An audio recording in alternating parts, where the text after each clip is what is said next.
Lara, thank you so much for joining us on the Limitless Equation today. I woke up and literally jumped out of bed this morning because I was like, I'm so excited to talk to you. Our first conversation, I walked away like, how can I be a little bit more like Lara and take some of that goodness and wisdom from you? And now I get the gift of like giving that to everyone else who's listening. So thank you so much for doing this. I'm excited as well. I haven't done this in terms of this context, so I'm pretty excited to talk to you. Amazing. I'm sure I'll discover more about myself than I probably knew. That's quite frightening, just knowing how your mind works. Well, you're going to find out a lot about yourself at the moment because you're currently in a transition period. Tell us a little bit about what's been going on there and what self-discovery journey you've been on. So after 10 years of growing a phenomenal brand that is GYG, I made the big leap of faith and decision to move on and take up my next challenge because the business was ready for new leadership, in my opinion, and we had a succession plan and handed it over to kind of the next generation, and that was a big piece for me that I was exceptionally proud of. And so I made the decision after 10 years of kind of 24/7 work to jump ship and discover what else is on the horizon. And that was about 4 weeks ago. And obviously kind of week one, I think day one, I went into a deep state of depression because I love working. And I was like, what have I done? This is extraordinary. Like, I'm an idiot. I can't not work. But when you're wired a certain way and you're living in that state of, constantly wanting to be busy, it's taken me about 3 weeks to kind of really pull back. And I went on a holiday with my husband. I was like, hi, I'm Lara. You're Stu. Nice to meet you again. Because I've lived overseas, not lived overseas, but travelled enough to almost never have been home. So there's been some things that I didn't even realise I was missing until I stopped working. And now in week 4, I am just loving life. And I didn't understand what people were saying to me was, you need to take a break. You need to rest. Like, we know how hard you work, but I just didn't believe in rest. And now I totally get it. So I'm loving this phase of talking to other businesses, talking to founders, understanding when you take the blinkers off of what you're doing, and understanding kind of what's next. Or even looking at other companies, it's been extraordinary. I'm going to go through everything you've just said in more detail. Yeah. Tell me about that week of depression of like... Oh, it was a day? Yeah, okay, day.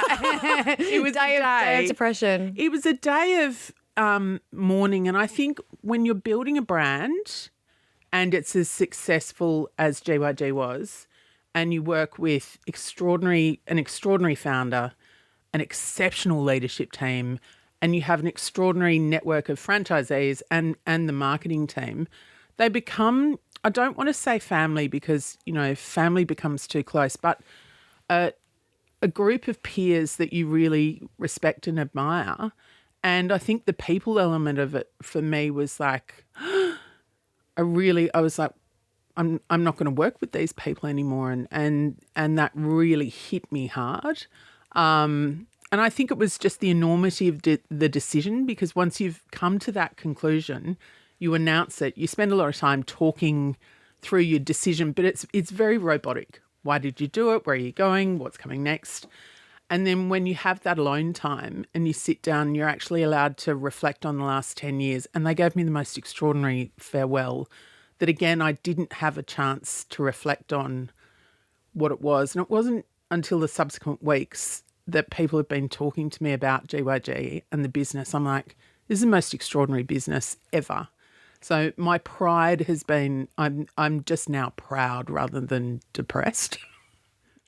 And within that, you talked about the succession and who's next and who's taking it over. That's such a big part of this. Like, my old boss used to say to me, always leave something in a better way than you found it. And you certainly did that with GYG. Can we talk a little bit more about that? Yeah, I think succession's really interesting because with a job comes ego. And when your ego is at play, sometimes you don't want to lift others into your world because that could be a threat. And I think business maturity, emotional maturity, actually has to get you there. And I think age and stage as well, and understanding when you're right for a business for a certain amount of time, but when the right time to hand it over is. I think succession, it takes a very mature person to be able to speak very openly and freely. I wasn't always there. And I had a lot of success quite as a young person, but I wrapped up my success in the role and the title and what that was. And I think just over the course of time and understand, I mean, GYG I'd been there 10 years. 10 years is a long time. And so understanding that what I achieved during that time was extraordinary, but it was time to hand over to someone else. I think that's come with my own emotional maturity and comfort in what I've achieved and what I can do outside of GYG. It's that self-belief, right? That's what this podcast is all around. You were able to, give those people that below you that space to grow and develop because you weren't scared of, oh, well, what will that mean for me? You're like, well, no, I'll be elevating with that. And there'll always be something for me to do outside of this. Yeah, but it takes, I mean, I had great leaders around me helping me get there. So, and understanding that when you're in a role and you're in a high growth role in a business that's growing so quickly, you need to be able to grow with that business or you're not the right person. And so you've got to be comfortable with change. And I think that's a really important piece. But I also now am at the stage where, I have 3 really extraordinary women who I worked with or worked for me very closely who have now become CMOs. And I never realised how proud I would be of that moment. And I've reflected a lot on the people I've worked with over time. And those who've become really successful, it's a genuinely deep feeling of pride that they're going on to the next thing. But I think, again, it comes with age and stage. Would Lara at 20 or 30 have been able to cope with that? No way. Can we hear more about Lara at 20 and 30 and her ego and all of the bits that you've just described? Yeah, I mean, it depends on where you want to go. But Lara, very young, I left school and went into the workforce really early whilst I was studying. And so I worked for News Corp as a cadet journalist, which was kind of like an internship in this day and age, and learnt so much on the shoulders of giants. And I've just come from GYG, which is opposite News Corp, and seen the journalists kind of walking up and down the road who taught me everything I know about writing and content. And it was such an amazing time. What I realised early on, and I had a vision for my life and what I wanted to do. I wanted to have 5 kids. I wanted a big house. I had a really strong idea of where my life was going to go. And I remember asking a sub-editor very early on, how much do you earn? And he was like, love, I'm at level 11, ciggy in his mouth, kind of, I'm a level 11. And I was like, what does that mean? And he goes, I earn $70,000 a year. And he was maybe 15, 16 years in the role. And I remember just thinking, this isn't going to cut it for me. I've got big life plans. So I was fortunate enough to be moved over to a department called Corporate Development, which is kind of like the incubator for News Corp at the time, who were working on some extraordinary projects, and headed up by a lady called Helen O'Neill. And we worked on, the Foxtel startup, the startup of Fox Studios. I remember running the pitch for what is now O Media to take all the kind of out-of-home media. And we worked on the Super League. And from that, I got to see what founders with money could do and how businesses were started up. And it was really intoxicating to me to be able to be part of building something huge. And I was very young. I was extraordinarily young, but exposed to incredible people, including working directly with the Murdochs who, at the time taught me more than, and I don't think they'd ever understand how much they taught me and how much that's influenced my career. So I was able to stand on the back of giants and learn a lot. That was kind of through my early 20s. Then I moved into a subsidiary of News Corp, which was a digital agency. And back in the day when digital was like anything on a mobile phone, and that was during the very early startup phase of interactive television. It's really interesting that we're down the road from Channel 10 now, because Channel 10 were one of our first clients. And we ran the voting for Australian Idol and Big Brother and So You Think You Can Dance. And that was really innovative technology at the time. And so there's a number of kind of ways that my digital journey then came through through life, I guess. After I met my husband when I was about 24, and we were working together at GYG, at Legion, sorry. And he was writing the code for all those voting shows. And a whole bunch of kind of things happened. I moved between a number of businesses that did quite similar things.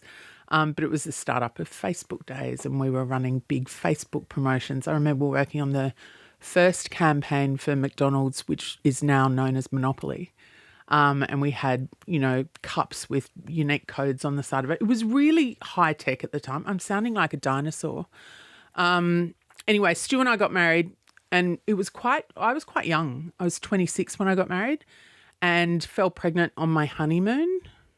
Yeah, really quickly, and then had Irish twins very quickly after that, and left the business and started my own business. So at the very early age of my kind of early 20s, I was already starting up my own company, and it was baby wear business with a business partner, and that was enough of a business to pay the bills and keep me busy. And we were packing things in the back of my home. And the company that Stu was working for was really struggling. And my husband said, there's only one person who can help us here, and it's my wife. And I went and met with the new owners at the time. And for some reason, I just had this false confidence. And I don't know where it came from, but we'd had so much success in the early days of Australian Idol. I didn't want this business that I'd worked so hard and so passionately for to go under. And I said to the owners at the time, a guy called Matt Bailey, I said, don't, whatever you do, don't shut it down. I'll buy it from you. I was 28. And I thought, they spent 40 million on this business. I was like, maybe I can pull together 2 or 3 million. I'll get some investors. I'll find some people, ask mum and dad, ask my in-laws. And I just bravely went in at 28 and said, don't shut it down. I'll buy it. And he said, that's the kind of confidence that we want. Come in and be the CEO. 28 years old, 2 kids under 2. And we did it. And I came in and I had to restructure the team, and they were losing a lot of money at the time. And within 3 months, we'd got a number of clients back, pulled them on board, did a lot of the dirty work, the grunt work in digital, whether it was competition, terms and conditions or permits that we'd become famous for, and turned the business around in 3 months. And I don't know where that came from, that ridiculous kind of level of confidence, but it worked. And we then went on to create a number of subsidiary businesses when I was about 30. I think I had 4 kids by 32.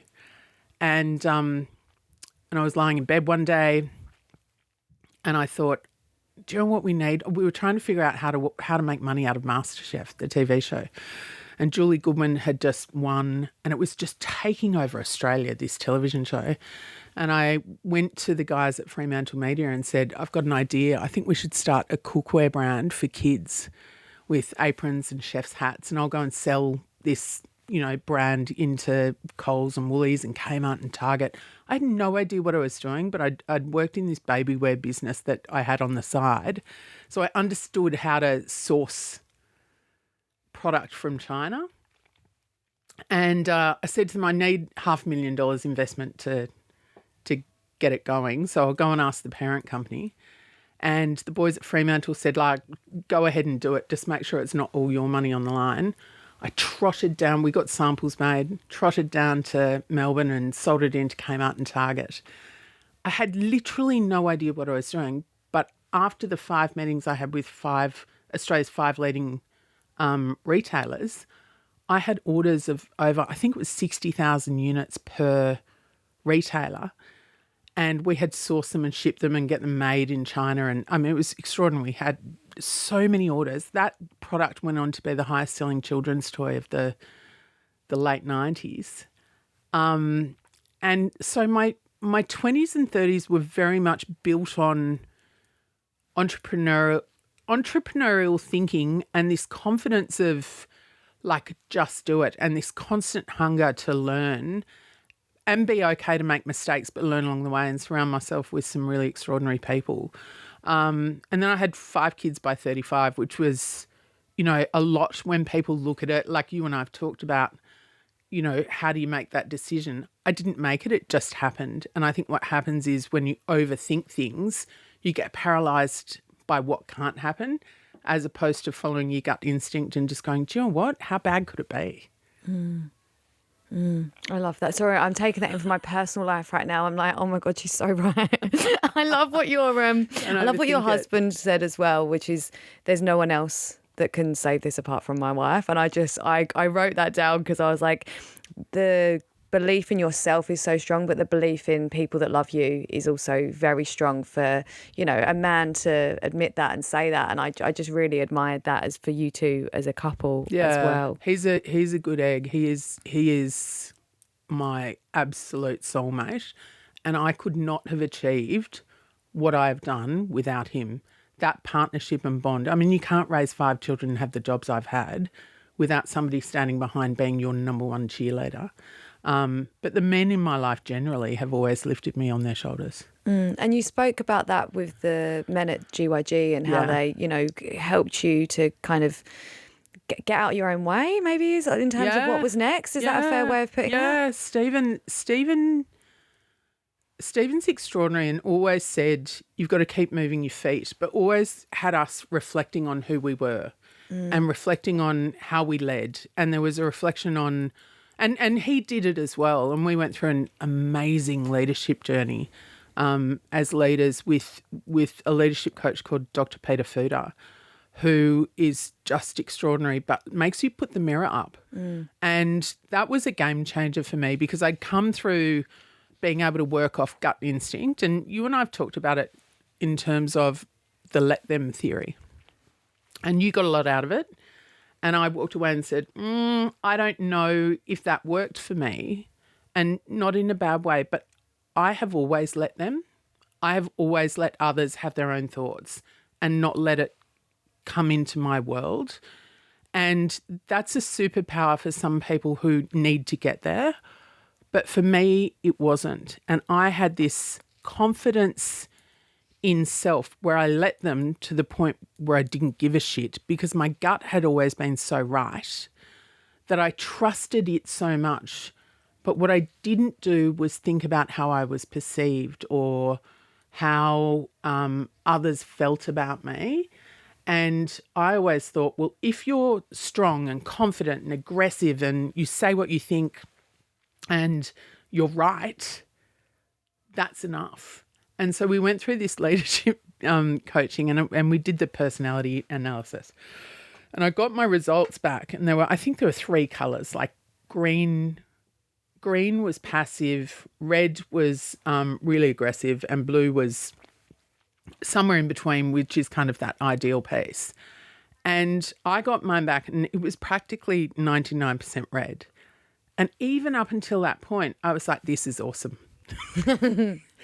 And I remember Stephen looking at me going, that's not the point. That's not awesome. And he and I have had very similar personalities. And the reflection on that was being able to look at yourself and say, okay, so you've got some really great qualities that allow you to get shit done and be successful. How do you bring people with you where they like you and that you do give a shit?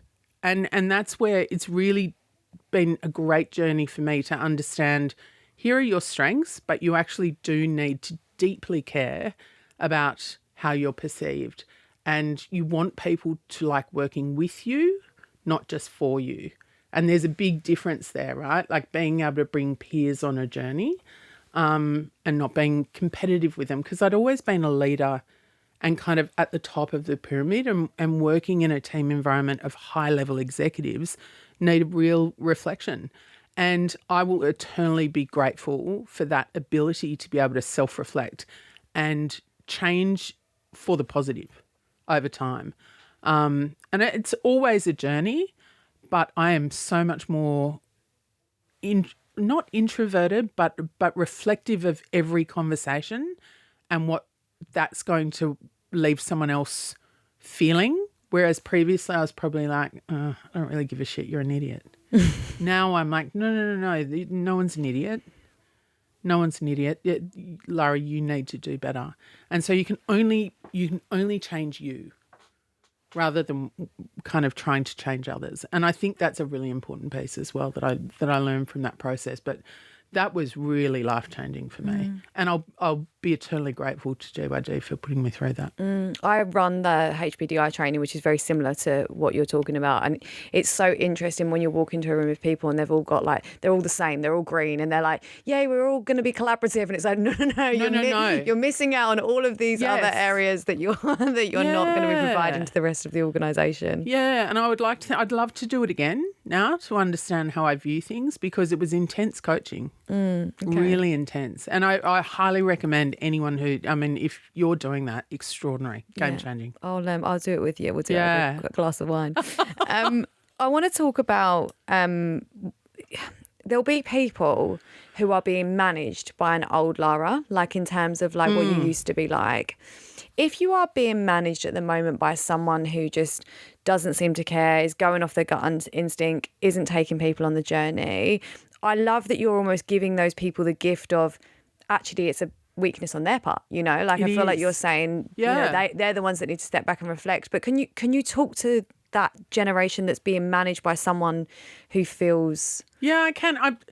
I'll touch on something that, and maybe I shouldn't talk about it now, but it's something that my mum gave me, and she gave it to me about others, and I never realised it myself. But Mum always said to me when I was at school, Mum, I'd come home and Michelle and Georgie better sleep over and I wasn't invited, or so-and-so was not nice to me in the playground today.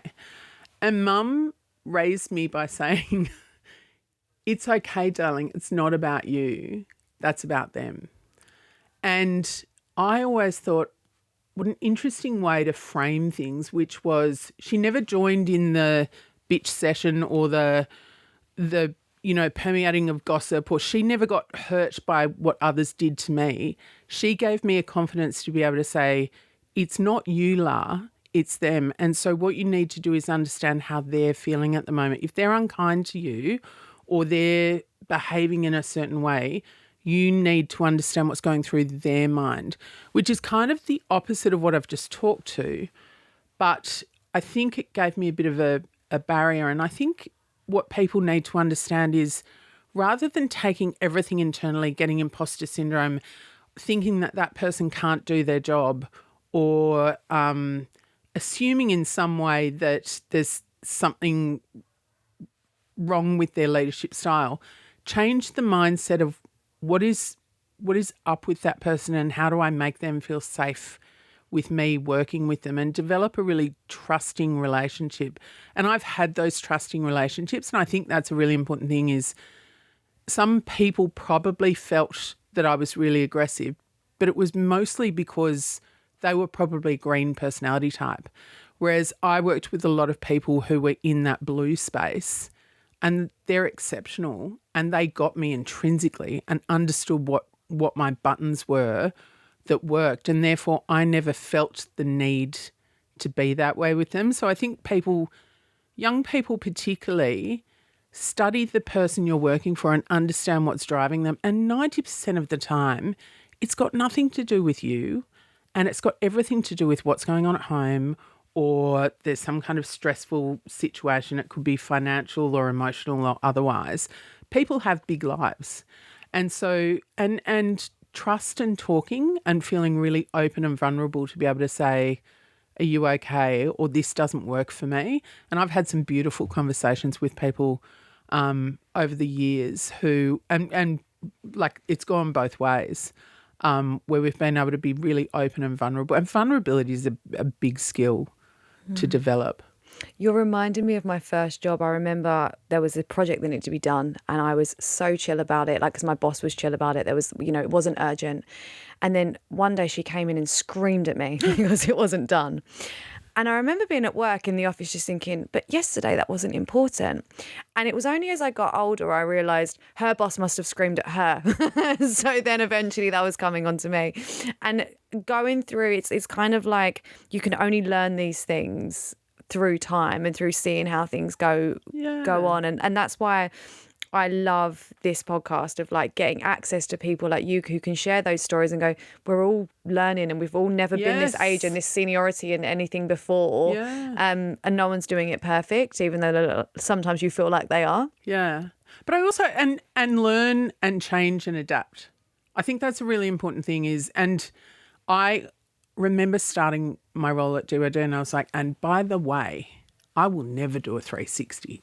And that was just I was like, I'm not doing that. And I think it was probably a fear of actually hearing the truth because I probably deep down knew that I wasn't everyone's cup of tea. Now I would seek that feedback. Like, did I do okay there? How can I do better? How do you think I can improve? It's just a change in mindset and being really okay with not being perfect. Which is something I think many of us need to learn. Yeah. But also just be vulnerable and understand you're not perfect, but if you're on a journey to perfection or as good as you can get, it can be life-changing and you can be the best executive ever if you seek knowledge, but not in a way where it becomes almost a punish where you need constant validation. It's being a good listener and hearing when people say certain things about you that you can kind of, okay, I'm going to tweak a little bit there. And be more curious about it. I feel like sometimes we can be because we're so busy as well, we're so dismissive. So someone could make a little comment to us and we just carry on going on our path. Yeah. A big part for me now is like, I'm so curious. If someone says something, I really want to pause and reflect and go, can you tell me a little bit more about that? Yes. Whereas there's times where you're just like, that's not important. I'm keep going ahead. Yeah. And you're a founder. So the other thing is, and as am I inherently, when you're at the top of your game, you're used to just making decisions. And that's one thing that a lot of leaders don't really understand is, there's two types of leaders. There's the leaders who are very kind of directorial, and then there's others who lead by asking questions. And they're two very different styles. And mine was quite dictator-like because my entire life people had looked at me for answers. So I don't think I'd ever been trained in the art of listening or asking questions because I'd been taught or expected to always have answers. And that takes a real mind shift, particularly as GYG got bigger and you had to work with more people. That was, one of the greatest lessons I learned. And going back to that gut instinct, because that is so clearly such a big superpower of yours of like, I think so many people spend a lot of their lives desperate to be able to listen to their gut more. Like I feel like we live, like I went to see Oprah Winfrey and me too. she was so good. But when she spoke, she said that like anything that basically wasn't a hell yes was a no. And she made that commitment and that promise to herself. And when I was reflecting with some of the women afterwards, it was like, sometimes you toss and turn in your head around, well, is it a yes? Is it a no? And that we sit in that maybe camp. But for you, I never. Yeah, there's a black and white. And it's a real feeling. There's a feeling I get in my tummy. Mum said to me one day that actually every job I've ever left, I can't believe you're doing this. This is the best job you've ever had.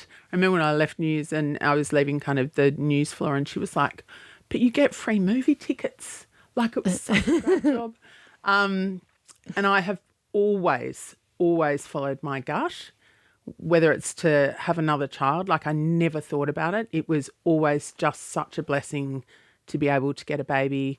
Stu and I bought our first home way away from where we both were raised and it was just a feeling of this is where we're going to raise our family. So it's touched not just my professional life but my personal life. And I think I trust my gut because I've always been happy with the decisions. There's an intuitive nature of how I feel is my true self and my honesty. And following it hasn't failed me. It's that embodiment, right? I think there's people are so disconnected from their bodies, whereas I feel like you can physically, like people try and rationalize things. When I say that maybe camp, because they're not like, it's not a yes and it's not a no, it's because they're trying to rationalize it. And I do so much work now on embodiment, and sometimes I'll just close my eyes and be like, okay, what is my body telling me to do? And it'll be like, yeah, this is the right thing. They're like, this is the wrong man, this is the wrong job, this is the wrong client. Like I can physically feel it, feeling, and actually listen to that part of me. I can understand how it's that not everyone has that.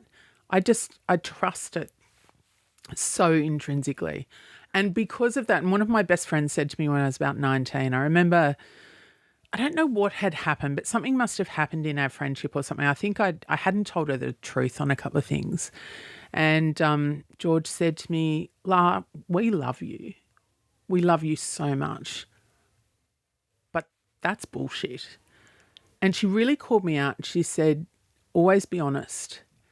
And I think part of that gut instinct piece is also touched on honesty and this transparency in me, which is why I always got on well with, particularly the founder of GYG, because he's very similar. That honesty piece of getting it out of your mouth and being able to give your truth creates so much, such a great pathway for you to move forward as opposed to overthinking things. And so that's been kind of one of my personal policies is hear the truth, tell the truth, and you never have to, that's where when somebody says something, and sometimes it's offensive what I say back, and that's where I've worked on things where I'm like, okay, you don't have to say everything you think, Lara. You have to think through your words to make sure, because not everyone feels or thinks like you do. I can be completely emotionless and take really big things on and give them back. But I think there's a big piece there around honesty and openness and transparency, and that's where that gut instinct piece comes. And it's so important, like so you mentioned earlier, the amount of change kind of going on in different organisations and different businesses at the moment. There has never been a more important time for us to be speaking up, but I'm noticing a massive move towards everyone wanting more remit, but not with the responsibility that goes with it. So it's like, because everyone's so scared everyone's in a constant state of, am I going to lose my job at the moment? Like that's what I'm experiencing, is why I'm so obsessed with the up in Cairns last week, Cairns Crocodiles, the amount of one-to-one conversations I had with people where they were like, I feel like I'm walking on thin ice every day. And that's a terrible feeling. Yeah. That's not healthy for anyone to feel like they're about to lose their job or they don't have any comfort. And that comes down to good leaders. Good leaders should be either making people feel safe to make decisions, but maybe it's an industry thing at the moment as well, where the marketing industry particularly, and advertising industry and the agency industry, and just with the adoption of whether it's in-house or AI or reduction in spend, you can understand where some of those nerves are coming from. But there's also a space for leaders to understand that psychological safety that people need. And I think on an individual level, this is why I was excited to talk to you today, we need to also work on our own self-belief of, if I do lose my job, I'm going to be okay, because these are all the skills that I have. And it's, so yes, I'll try my best and I'll work hard in this role, and I'll listen to my gut and I'll take risks, and I'll chase after this opportunity in this market as well, right? Whilst everyone else is kind of stepping back and being quiet, if you step in to your power at this point, there's never been a better opportunity for you to grow your career, grow your business. But we have to have that core belief of like, I'm going to be okay. And you have that. Yeah. But I've always said, I remember when my kids were young, and you'll find this out when you have kids, you go into mother's group and it's the beginning of competitive parenting, and mother number one is like, well, little Johnny is already eating from a spoon. And, Mary then comes along and goes, well, baby Michelle is now crawling and she's on the 89th percentile and she's overachieving. And then someone else comes along 6 weeks later and is like, my kid's practically in high school. When you get into competitive parenting and you realise in those very early stages what the reality of those conversations are, which is, did any baby grow up not eating, wiping their own bottom, putting their own shoes on, or walking? Everyone walks. So it's the same thing as employment. And I know it's a weird piece to draw, but what you've just said is effectively you may not have a job now, but you will eventually.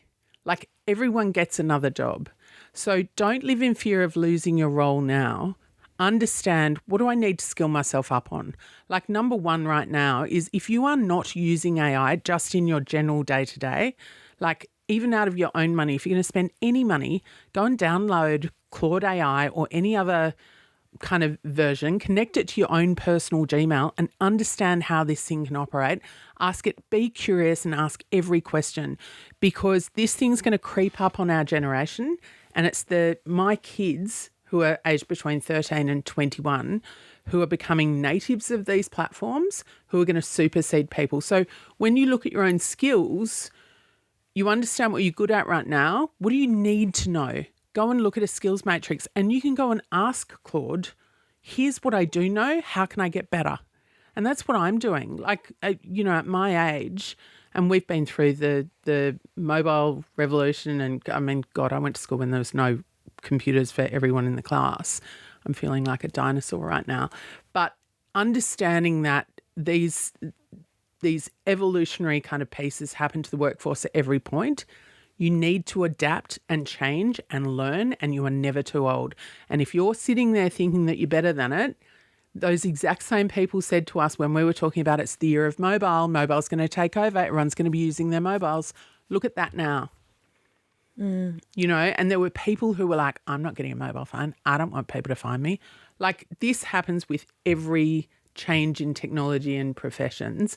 And so go and understand what you need to know, and don't be fearful of losing your job, because you are good and there will be a business out there that want your skills. And talking of businesses out there that want your skills, Yes. I obviously can't talk too much about that, but you mentioned that you've had several conversations and that you're loving understanding, like looking under the hood of different businesses. Can we talk a little bit about that? Yeah, so having worked in the same role for 10 years, I was so focused to the point of obsessed of building the brand, GYG brand. Well, I see GYG and I think of you. Do you know what I mean? Like, I'll go past. Yeah. And so the founders and the obsession is real, and the belief in the brand is so real. But one of the things, and I've learned a hell of a lot from Stephen, but one of the things he always taught me was, just stay laser focused on what we're doing. Don't worry about the competition. We're leaders, not followers. And it was such a great piece of advice.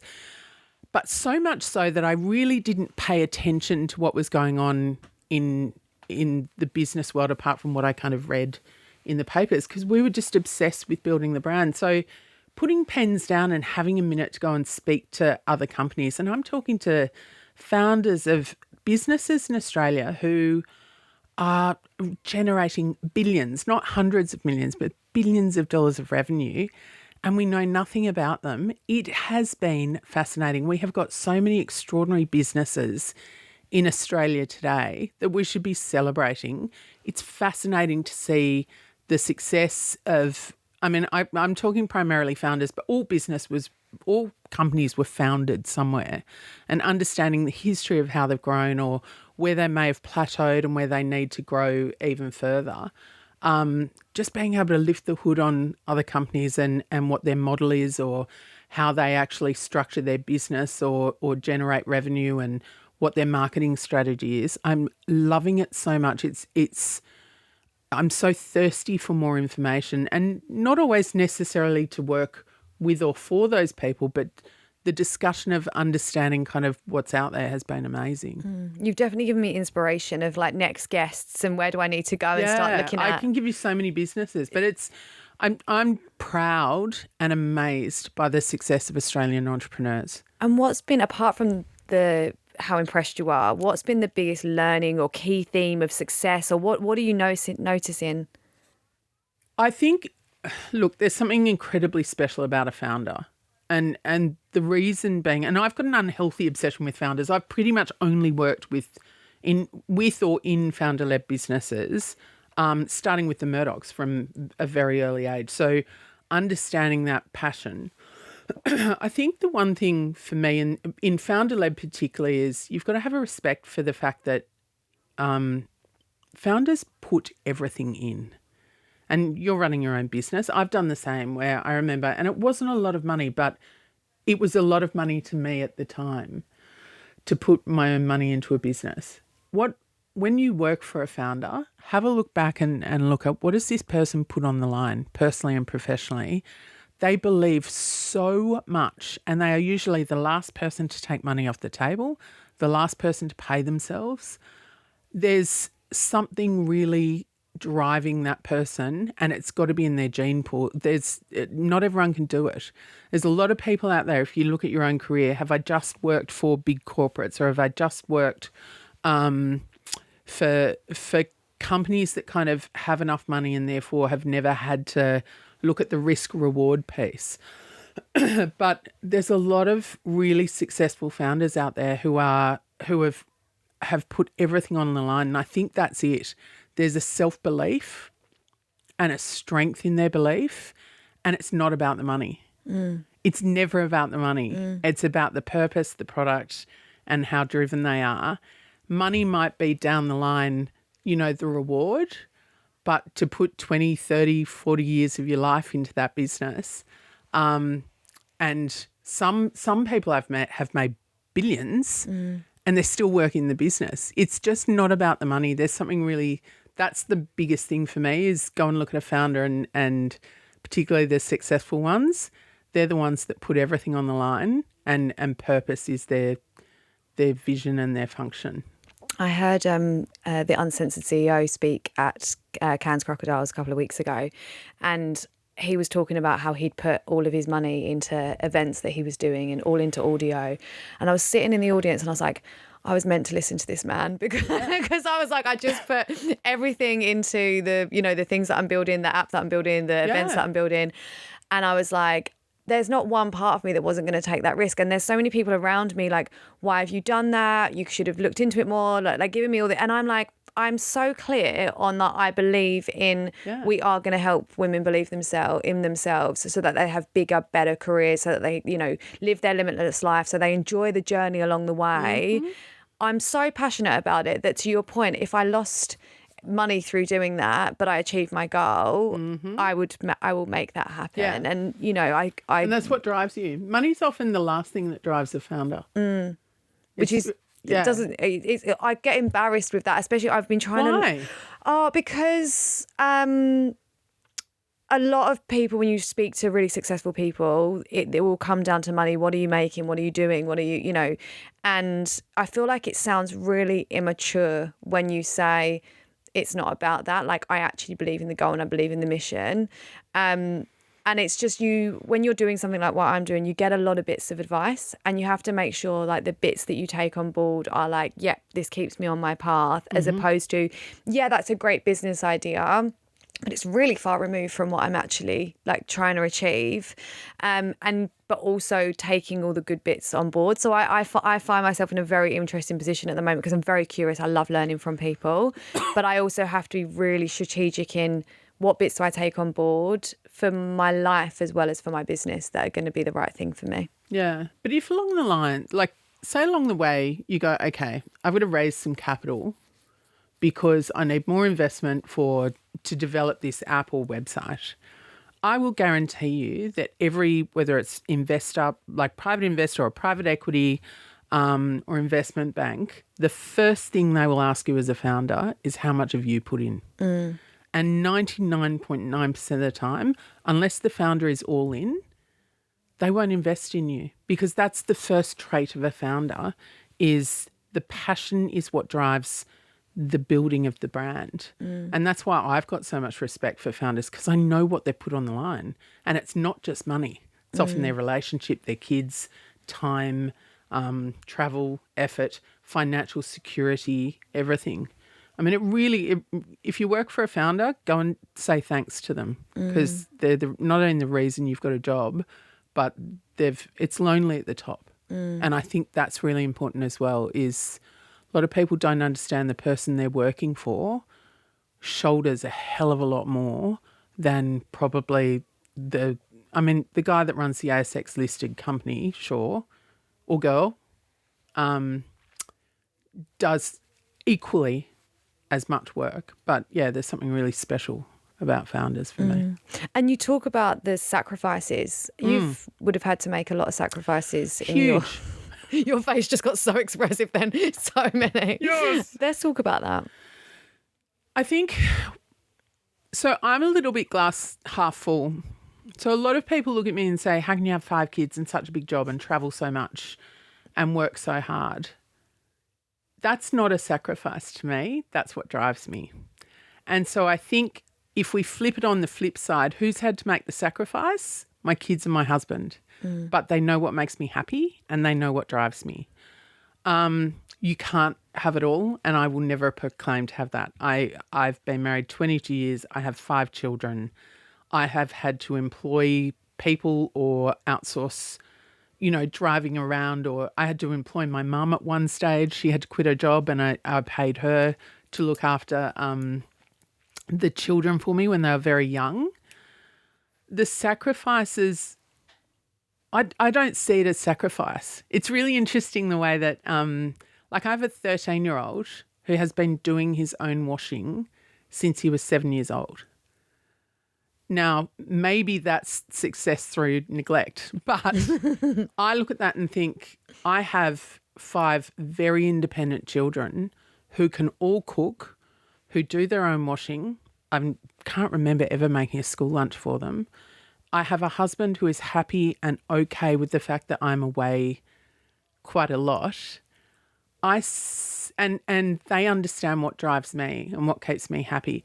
Moving forward, do I need to find a better balance? Maybe yes. But I would never look back and go, I sacrificed so much, because I look and say, look at what I was part of in building something, and what a privilege. So I guess it's different in terms of the way people view things. It'll be a sacrifice for some. For me, it's a privilege that I've got 5 young people around me who, again, are like, you go, girl. My daughter's like, girl boss. My boys are just like, you're a rock star. And so they're happy about it. And I think it's how you frame what you do. And the time we get together is really important. So here's one piece of advice I'd say to every mum on the planet is, since my kids were babies, I have posted every big moment in their lives on Instagram. And I did it deliberately. And I've always said, if you're one of my friends on Instagram, which is a closed, smaller network, I'm like, I post a lot. I don't post for you. I don't give a shit what you think about me. I post for my kids, and that's their photo album of life. And I say to my children all the time, how often do you look through my Instagram? They know every photo of every moment and every holiday, and all of those moments are captured. And so my kids look back and look at their lives, whether it's a family holiday where they got 3 weeks non-stop with mum and dad and I put my phone down. They've been led to believe that I was around a hell of a lot more than I probably was. But those are their core memories. And it makes them more self-sufficient, more resilient. They're not, you said that they're sacrificing, but at the same time, they're forming into the people that they are today. And I think that's a massive learning. Yeah. I mean, you can't be a slave to 5 kids anyway. So ask any mum who's got a lot of kids, you're like, no, everyone's looking after each other, because that's the way kind of bigger families work. But also everyone parents their own way. For me, letting the kids and hubby understand what my core drivers are in the same way that I understand what theirs are. So for one, it was traveling around the country playing basketball. I was like, I've got you. I'll be there when I can. And so it's important to understand kind of what makes people move. But my hubby, particularly Stu, really understands that I love working. It's not a means to an end for me. I love my job. And when I'm in, I'm 100% in. I haven't told you this. I haven't even told my friends yet because I haven't seen them. But basically, I had the calls with you before we came. I had a call with you and I had a call with Kate Bailey from Coles. And then I went to Bali for a retreat and did like loads of spiritual kind of work and exploring the different parts of me. And at the end of the retreat, off the back of the conversations I'd had with you and Kate, I was like, I want to be a mum. Yeah. No way. Yeah. We talked about this very briefly. Yeah. You're like, I'm thinking about it. I was like, stop thinking about it. Yeah. Amazing. Yeah. So I had I literally haven't even had time to think of the girls this year. But basically the chat with you and the chat with Kate, the key thing for me was you both understood the importance of like the mum being happy. Yeah. And like not carrying the guilt and not carrying the shame and actually being like, do you know what? I love my children, I show up for my children, but I'm also going to have my own life. And society has meant that I've had so many conversations with women where they're under so much pressure and they feel so much guilt and so much shame for having their career. I was like, I don't know if I can do that balance because I know I'm keeping my career. And then I had the conversation with you two and then I went deep into the forest and did loads of self-reflection. And like I came back and I was like, I literally at the end of it, I was like, I'm going to have a baby. So the fact that we've kind of gone full circle together now of like, yeah, so I mean, beautiful. there's a lot of process that needs to go through for that to be a thing. But yeah, I feel like you've been a real inspiration to me in terms of like, that's how I want to do it, you know? And everyone's different and everyone is, my mum didn't work, like she kind of gave up her career for her kids and that worked really well for her. Everyone does it different, but I think I needed to see that inspiration of like, yeah, that's the way I want to do it. That's for me. And let's not undercook how men have changed and what they take on. My mum's a kindergarten, like preschool kind of daycare teacher or director of a kindergarten. And I ask her all the time how many of the dads are picking up and dropping off. And she said it's got to be 60, 80% these days. The men of this world are carrying the load. There are single dads out there doing exactly what we expect. And not that they expect any applause or anything because women have done it everywhere. But I couldn't do what I do without a man who looks at us as a partnership very equally. And I think that's a really important thing for us as women to understand. Every female I've worked with has a partner or husband who shares the load. Is it equal?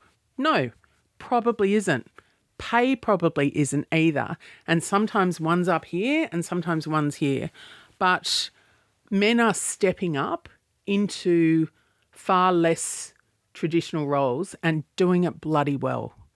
And that does my heart well because what we as women only ever wanted was equality. We didn't want to beat anyone down. And that's a really important piece as well. So you can do it in partnership with someone where it's not just all on you. And if you're a strong enough person in your character, that's a conversation that you can say, here's what I need. And looking out for those little moments in like, because I've been dating someone for a few months now, and like I look at the tiny things, like, you know, after, like, you know, does he puff the pillows in the living room, like after we get up, you know, like what are those little micro moments where I'm like, I'm watching. He doesn't listen to this, so it's fine, but I am watching you, like, you know. Whereas I looked at things for me that what I was focused on. And I've talked about this a lot with my family. I couldn't afford to sweat the small stuff. And so things that would drive most women insane, I've just had to, like, only the big stuff matters to me now. And I just don't lose my mind over the small things. And you've got to let some of those things go. So, you know, Stu and I have a different version of what clean looks like. But really, is that going to change the world if, like, there's a bit of dust on the table? No. We've mentioned him a few times, but will you tell the story of when you were working together and he might have been asking for something? Oh, what was he asking for? The pay rise. Oh, yeah. Yeah, so Stu and I were working together. Well, I think we worked together for 10 years. And so we worked together alongside one another when we were quite young, and then we got married. And then he recommended me for the MD role. And back in those days, unbeknownst to many, when I had my children, who are only 13 to 21, there was no paid mat leave. And we were both earning, but, you know, we had a big mortgage, same as everyone in this kind of situation today. Had we not had paid maternity leave today, I reckon a lot more people would be doing what I did. So I had 2 children while I was the MD of Legion and Be Interactive, and I left the hospital with a baby in the baby capsule, and went straight to the offices in North Sydney and went to a board meeting. And I wouldn't recommend that for anyone, but that was kind of as a top dog what you really had to do to get there.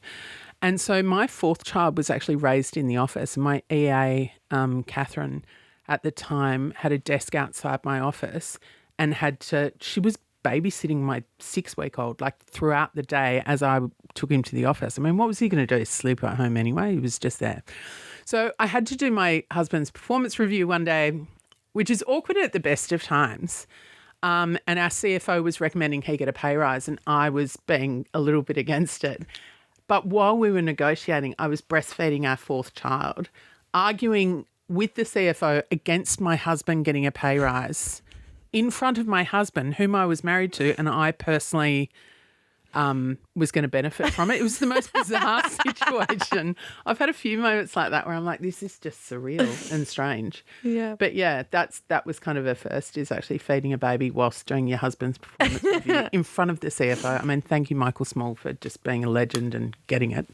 I just love that story because I feel like if I had to capture you in a story, like that was the chaos. That's the chaos. Yeah, you look back on this stuff now, I'm like, I did that. Like the mere fact that I left hospital and went straight to work, I'm like, that was mental. But that comes from Mum's work ethic and what she instilled in me as well. Mm. And Lara, you said you've been listening to the podcasts. Yes. What has been some of your key? Because I loved it. We walked in, you were like, I've listened to all of them, and I was like, this is such a compliment. Thank you so much. What has been some of your key takeouts and things that you've learned so far? One of the key takeouts for me, which I think we need to support each other more around, is how many people have walked in here a little bit nervous and scared to talk about themselves and scared to lift themselves up. And there's a real beautiful humility in your guests and the way that they don't want to come across as self-centered or overly self-promotional. And you've had some extraordinary guests on this podcast who have achieved great things and have very different leadership styles and capabilities. But each one of them wants to pull back a little bit and just not be too much. And that's a very Australian thing, is like, be good, don't be too good, and definitely don't tell anyone you're good. And they are all worthy, more than worthy. They're women I admire, of a seat at the table and to be celebrated for what they've achieved. And I think we need to do more in terms of celebrating one another, but also just saying, well done you, and it's okay to be proud of yourself. It's okay, and it doesn't mean you're self-centered, and it doesn't mean you love yourself, and it doesn't mean you're a self-promoter. It means you're a really successful executive and others can learn from you. Yeah, and just to challenge that slightly, like, it's okay to love ourselves, right? Like, yes. Actually, the big thing that I learned throughout my life is like, I didn't like myself. I didn't even know who I was. And now I will actively, openly say, yes, I love myself. That doesn't mean I love myself more and I think I'm better than you, but it's okay for me to love myself for who I am as well. And I get the whole point of this podcast is so that women come on and they are celebrated and they are heroed. Yeah. And one of the things I took from our conversation was like, Lara embodies that already. Like, you are more than comfortable. Like, I loved it when I was talking to you off mic and saying about what you were going to do next. And you were like, basically, I'm really bloody good. So and I was sitting there like, yes, this is exactly what I want to hear. Like, you're not afraid and not shying away from the amazing things that you've achieved. Yeah, and I think we need to be, and I mean that with sincerity and humility, but I do believe in myself, because if you don't believe in yourself, who is going to? And you don't see a lot of guys not like walking in and going, well, I'm not sure if I should be at this table. Like, no, I should be at the table, and I earned my right to be at the table. Should I have always been at the table? Probably not. And I have stood on, again, I say it all the time, I've stood on the shoulders of giants and they've lifted me up, and I'll be forever grateful. But at the same time, you need to be able to say, I've achieved some stuff and I'm really proud of it. And I'm proud of the people who work for me, and I'm proud of the careers that they're having as well. There's many things you're proud of. Doesn't make you a conceited asshole to be able to say, reflect on yourself and just give yourself maybe one or two things that you're able to talk about yourself really comfortably about, and just be proud of it. You don't have to be a dick about it, but be proud, because I'm proud of everything I've achieved in my career, and there are so many moments that I can look back on and say, and I didn't do it alone. And that's a really important thing. I contributed, but it's not just like the Lara show. I worked with really smart people and learnt a lot along the way, but no one can take away your achievements from you once you've achieved and them. the value that you add in those and your contribution. And I think that so many people shy away from it. Like, I'll even find sometimes with this, like, they'll do it and they'll love the experience and the feedback will be amazing afterwards, but then they won't share it on their LinkedIn. And I'm like, right, well, part of this challenge is for you to actually go, I'm great. Because if senior women like yourself don't step into the limelight and go, do you know what, I am good, the next generation, the generation after that, we're just going to see the same patterns arising. And I feel like there's a responsibility for people like yourself to say, I'm really good, to allow the next generation to do that. Totally. And teaching them what you're good at, but what potentially you weren't good at and how you had to learn along the way.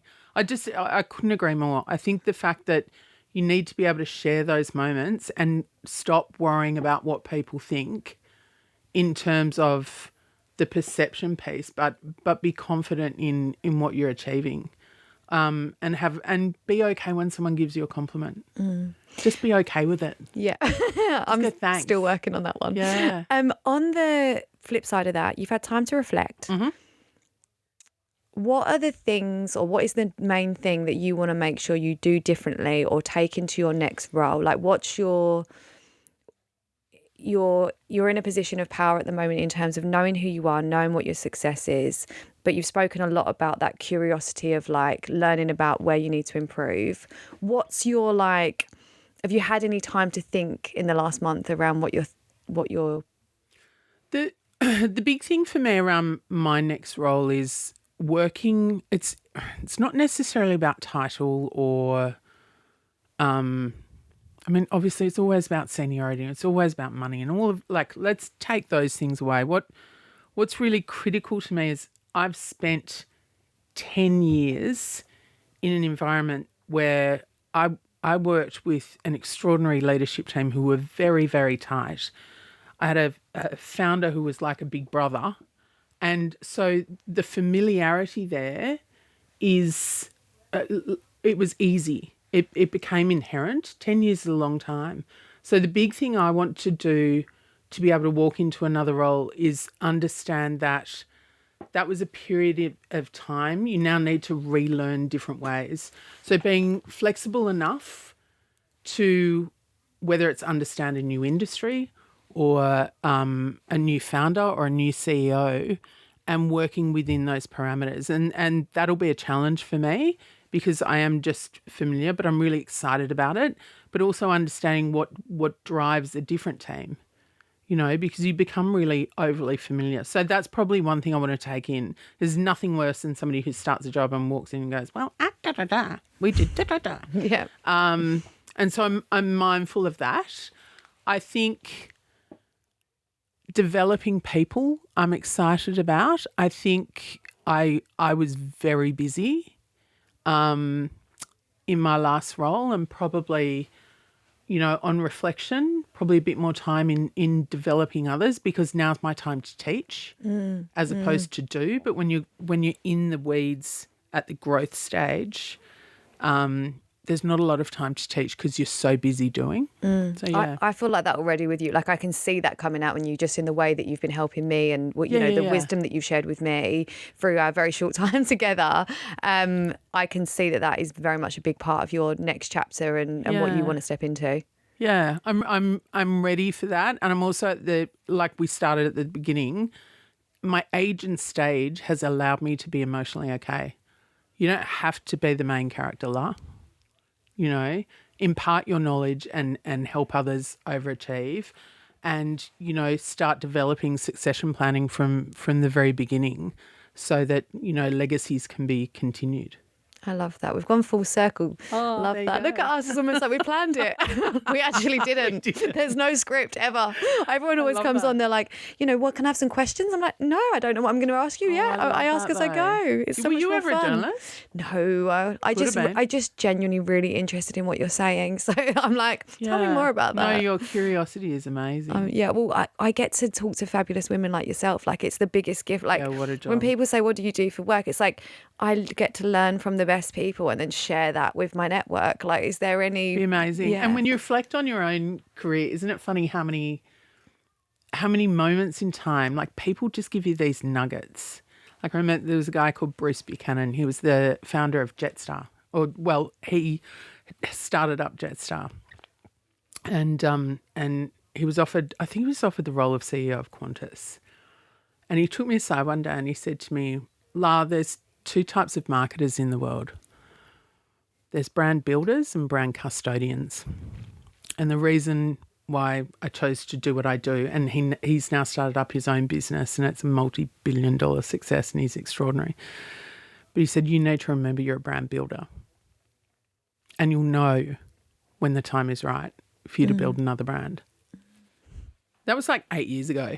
I quote him so often, and you must have these moments with your guests where you're like, that one I can't unhear. And they're career-defining moments. And life-defining moments. Yeah. Like, I literally told you halfway through this that I want to have a baby after our chat. Like, there's not just career, it's like your whole life. My entire life just changed as a result of talking to someone. Yeah. Yeah. Well, because it does. You've referred, you're like, I'm a dinosaur. I sound like a dinosaur. And that's the whole time I've been like, to me, you just sound like you've got so much life experience and wisdom. And I talk about this all the time on the podcast. Before I started doing this podcast, I was scared of getting older because there was such a perception around like, you don't want to be an older woman. Now I've done this podcast and I'm speaking to all these women with all these, who have got years on me who are able to share. I'm like, no, I'm going there. Like, I'm not going to be afraid I've heard you say that before. getting and older. The fear of aging always happens between your 20s and your 30s. I remember hitting 30 and just thinking, that's it, I'm dead. Like, I may as well just go into the grave now, I'm so old. 30 to 40 is often quite empowering. Interestingly, most women I know are like, no, 30 was hard yards, 40, ready. Yeah. Yeah. I haven't hit 50 yet, but I think there's a confidence in, like the moniker is like, well, all people getting older are Karen. But I think, the antithesis of that is a woman who's confident in the knowledge of who she is and what she needs to be. And for every one Karen, there's 9 Michelles and they're extraordinary. And be kind to the Karen because she's probably a bit menopausal. Having a hard time. She's just, her kids are assholes. Right, well, we'll end that there. Although now I want to chat more. Lara, as a listener, you know that I ask at the end of every episode, who is the limitless woman that you would like to celebrate and why? I thought about this a lot, and there are so many women professionally that I admire, but the one person who for me has had the most profound impact, and I wouldn't be who I am today, it's Mum. Di Stevenson, Nanny Di. She's the most extraordinary human being who was a founder herself. She owned her own businesses. She's got more fight in her than I've ever seen. She's raised fearless daughters, granddaughters. She celebrates men. She is a powerhouse and has given so many people belief in themselves. And had she been raised in this generation, I would be amazed that if she wasn't just an absolute success because she's just an extraordinary woman. I'll always be grateful to her for the belief that she gave me and myself. And I think your mum can have a really big impact on that. And Mum's it for me. I love that. What a beautiful way to end. Lara, thank you so much.